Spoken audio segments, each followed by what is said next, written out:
স্কুলে চলে গেল। কিন্তু ক্লাসে পৌঁছার সঙ্গে সঙ্গে সব বাচ্চারাই তাকে নিয়ে হাসি ঠাট্টা করতে লাগলো। কেউ তাকে ধাক্কা মেরে ফেলে দিল, আবার কেউ তার ব্যাগ হাত থেকে নিয়ে এদিকে ওদিকে ফেলে দিতে লাগলো। তখন রঙ্গোলি তাদের কান্না করতে করতে বলল, আমার ব্যাগ আমাকে দিয়ে দাও প্লিজ, আমার ব্যাগ এভাবে ফেলে দিও না। তখন ক্লাসের একটি মেয়ে হাসতে হাসতে বলল, আরে আরে, আজকাল তোর মতো টাকওয়ালা মেয়েও পড়তে আসে স্কুলে। হ্যাঁ, তুমি ঠিকই বলেছ। এই কালোর কাওয়া, তার উপর আবার টাক। তুই কেন স্কুলে এসেছিস? তুই তোর ব্যাগপত্র উঠিয়ে বাড়িতে চলে যা। ওদিকে রঙ্গোলি কেঁদে চলেছে। এরই মধ্যে ক্লাস টিচার চলে আসলো। আরে ক্লাসে কি হয়েছে তোমাদের? এত হইচই হচ্ছে কেন? ম্যাম দেখুন, সবাই মিলে আমাকে বিরক্ত করছে। আমার স্কুলের ব্যাগ পর্যন্ত এদিকে ওদিকে ফেলে দিচ্ছে। আরে রে, তোকে না আমি নিষেধ করেছি স্কুলে আসতে, এরপরেও এসেছিস? তোর মতো মেয়ে স্কুলে আসার কারণে স্কুলের পরিবেশ নষ্ট হচ্ছে। নিজে তো পড়বে না, আর ওর কারণে অন্যান্য বাচ্চাদেরও পড়া নষ্ট হবে। যা এখান থেকে। এসব বলে ধমকিয়ে ম্যাডাম তাকে স্কুল থেকে বের করে দিল। রঙ্গোলি স্কুল ব্যাগ নিয়ে কান্না করতে করতে বাড়ি গেল। বাড়িতে যাওয়ার পরে রঙ্গোলির সৎমা সুজাতা বলল, মহারানী চলে এসেছে স্কুল করে। তোর মরা মা তো নেই, বাড়ির সংসারে কাজ করবে। তাড়াতাড়ি ব্যাগ রেখে কাজ শুরু করে দে। ঠিক আছে মা, আমি এখনই কাজ করছি। পড়াশোনা করে কি করবি? হ্যাঁ, দেখতে যে কুৎসিত, বিয়েও তো কেউ করবে না। সারা জীবন বাড়িতে বসে চাকরানি করতে হবে। কিন্তু এই পড়াশোনার ভূতটা যে তোর মাথা থেকে কবে নামবে? রঙ্গোলি তার সৎমায়ের কথার কোনো জবাব দিল না। সে কাজে লেগে গেল। রঙ্গোলির জন্মের পর থেকে জীবনে কখনো তার এক ফোঁটাও সুখ মেলেনি। রঙ্গোলির আপন মায়ের অনেক বড় একটি অসুখ ছিল, যার কারণে তার মাথার সব চুলে ঝরে গিয়েছিল। আর ওই সময় রঙ্গোলি তার মায়ের পেটে ছিল। রঙ্গোলিকে জন্ম দিতে না দিতে তার মা মৃত্যুবরণ করে। আর রঙ্গোলিও তার মায়ের পেট থেকে টাক হয়ে জন্ম নিয়েছিল।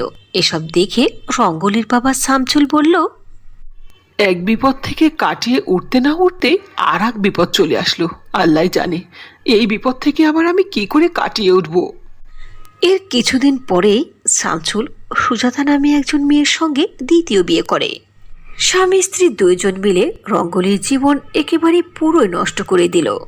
সুজাতা রঙ্গোলিকে না ঠিকমতো খাবার দিত, আর শোয়ার জন্য কোনো ভালো বিছানাও দিত না। যখন থেকে রঙ্গোলি একটু বড় হলো, তখন থেকে সুজাতা ঘরের সমস্ত কাজ রঙ্গোলিকে দিয়ে করাতে লাগলো। কিন্তু রঙ্গোলির মনের মধ্যে লেখাপড়ার অনেক আশা ছিল। একদিন রঙ্গোলি তার সৎ মায়ের কাছে সাহস করে এসে বলল, মা, আমি ঘরের সব কাজ করে দেব, বিনিময়ে তুমি আমাকে স্কুলে ভর্তি করে দাও। রঙ্গোলি তার সৎমাকে অনেক বুঝিয়ে স্কুলে ভর্তি হওয়ার জন্য রাজি করলো। কিন্তু স্কুলে যাওয়ার পরে স্কুলের স্টুডেন্টসরা সবাই মিলে তার পেছনে উঠে পড়ে লেগে গেল। কিন্তু রঙ্গোলি কিছুতেই হার মানল না। এরপরেও সে প্রতিদিন স্কুলে যেত।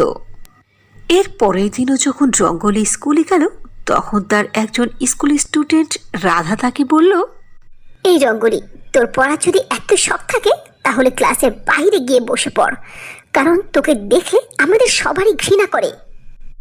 আরে ও রঙ্গোলি, তুই কি করবি বল? তোর চেহারাই এরকম দিয়েছে আল্লাহ তাআলা, তোর কি করার রে। তারপর থেকে রঙ্গোলি ক্লাসের বাইরে বসে ক্লাস করতে লাগলো। ম্যাডাম ক্লাসের ভেতরে থাকা সকল স্টুডেন্টসদেরকে জিজ্ঞেস করলো, স্টুডেন্টসরা তোমরা সবাই বলো 2+2 কত হয়? কিন্তু একজন ছাত্রছাত্রীও উত্তর দিতে পারল না। তখন টিচার রেগে গেল। আরে যে একি, এটা তো আমি কালকেই পড়িয়েছি, একজনেরও মনে নেই। তখন রঙ্গোলি বাহির থেকে বলল, ম্যাডাম 2+2 = 4। রঙ্গোলি, একদম সঠিক উত্তর দিয়েছো তুমি, কিন্তু এখানে বসে বসে পড়ে তোমার লাভটা কি? তোমাকে কে চাকরি দেবে লেখাপড়া করে? টিচারের এরকম উত্তর শুনে সব বাচ্চারাই হাসতে লাগলো। তখন রঙ্গোলির অনেক বেশি খারাপ লাগলো। কিন্তু রঙ্গোলির কোনো কিছুরই করার ছিল না। সে চোখ মুখ বুজে ওভাবেই ক্লাস করতে লাগলো। একদিন শহর থেকে একজন ফটোগ্রাফার আসলো। তখন টিচার তাকে নিয়ে ক্লাসে গেল আর বলল, শোনো সবাই, শহর থেকে ফটোগ্রাফার এসেছে, তোমাদের ছবি তুলবে, আর এই ছবি ম্যাগাজিন হিসাবে পেপারে আসবে। এ কথা শুনে সকল স্টুডেন্টসরাই খুবই খুশি হলো আর সামনে এসে ছবি তুলতে লাগলো। রঙ্গলিও তাদের মাঝে এসে ছবি ওঠালো। রঙ্গলিকে দেখে ফটোগ্রাফার বলল, ম্যাডাম, এই কালো টাকলা মেয়েটিকে এও এই স্কুলে পড়ে? যদি এই গ্রুপের ছবির মধ্যে ওকে না হয় তাহলে সব ছবিগুলো যে খারাপ হয়ে যাবে। হ্যাঁ, আপনি একদম ঠিক বলেছেন। এই মেয়েকে যদি এই ছবির মধ্যে রাখা যায় তাহলে মানসম্মত কিছুই থাকবে না। আর আপনি শুনুন, এই মেয়ে আসলে আমাদের স্কুলে নয়। রঙ্গলি, তোমাকে কতবার বলবো যে তুমি স্কুলে আসবে না, যাও এখান থেকে। এসব শুনে রঙ্গলি কান্না করতে করতে সেখান থেকে চলে গেল। রঙ্গলির জীবন ছিল খুবই দুঃখ ভরা। রঙ্গলির জীবনে কখনো কেউ তাকে ভালোবাসেনি। কেউ বলেনি যে রঙ্গলি, তুমি যেমনই হও এটাই তোমাকে অনেক ভালো লাগে। এক পর্যায়ে রঙ্গলি তার জীবন নিয়ে অনেক বেশি কষ্টে পড়ে গেল। সে কান্না করতে করতে বলল, সবাই কেন আমার সঙ্গে এরকম করে? আমি মানুষকে কি করেছে, কি ক্ষতি করেছে? আমি দেখতে খারাপ, আমার মাথায় চুল নেই, এটা আমার কি দোষ? আমি আর কখনো স্কুলে যাব না, আর কখনো বাড়িতে ফিরে যাব না। আমি আর কখনো কোনো মানুষের সামনে যাব না, আমি মরে যাব। এ কথা বলে রঙ্গলি রাস্তার এপাশে ওপাশে ঘুরতে লাগলো। এভাবে করতে করতে অনেক রাত হয়ে গেল আর রঙ্গলিরও অনেক ক্ষুধা লেগে গেল। আমার তো অনেক ক্ষুধা লেগে গেল, কিন্তু আমার কাছে তো কোনো টাকা নেই। কার কাছ থেকে খাবার চাইবো? এখন আমি কি করব?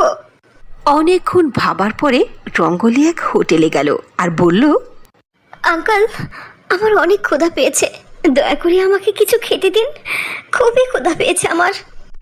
এই মেয়ে, যা এখান থেকে, নিজের বাড়ি গিয়ে তোর মায়ের কাছ থেকে খাবার চা। আমার তো মা নেই আঙ্কেল, আমার সৎ মা আমার উপরে অনেক অত্যাচার করে, আমি কার কাছ থেকে খাবার চাইবো? তো আমি কি করব? যা এখান থেকে, তাড়াতাড়ি যা বলছি। তোকে দেখলে আমার সব কাস্টমাররা এখান থেকে চলে যাবে ঘৃণায়। যা এখান থেকে। নিরাশ হয়ে রঙ্গলি সেখান থেকে চলে গেল। অনেকক্ষণ রাস্তায় ভিক্ষা রঙ্গলিকে একজন একটি শুকনো রুটি খেতে দিল। রঙ্গলি সেই রুটি নিয়ে যে রাস্তার কিনারে খেতে বসলো, তখনই তার কাছে একজন বৃদ্ধা মহিলা আসলো আর বলল, বেটা, আমাকে সাহায্য করো, 2 দিন হচ্ছে আমি কিচ্ছু খাইনি, আমার প্রচণ্ড খিদে। বুড়িমা, আমার মতো কি আপনারও এই পৃথিবীতে কেউ নেই? না, আমারও এই পৃথিবীতে কেউ নেই বেটা, অনেক ক্ষুধা লেগেছে। বুড়িমা, আমি আপনার দুঃখ বুঝতে পেরেছি। আচ্ছা ঠিক আছে, এই একটা রুটির মধ্যে থেকে অর্ধেক আপনি খান আর অর্ধেক আমি খাই, ঠিক আছে? ওই বৃদ্ধা মহিলা অর্ধেক রুটি খেয়ে রঙ্গলিকে বলল, এটা তোমার মতো সুন্দরী মেয়ে আমি জীবনে কখনো দেখিনি, আর তোমার মাথায় এত চুল, এত লম্বা ঘন চুল আমার জীবনে আমি কারো দেখিনি।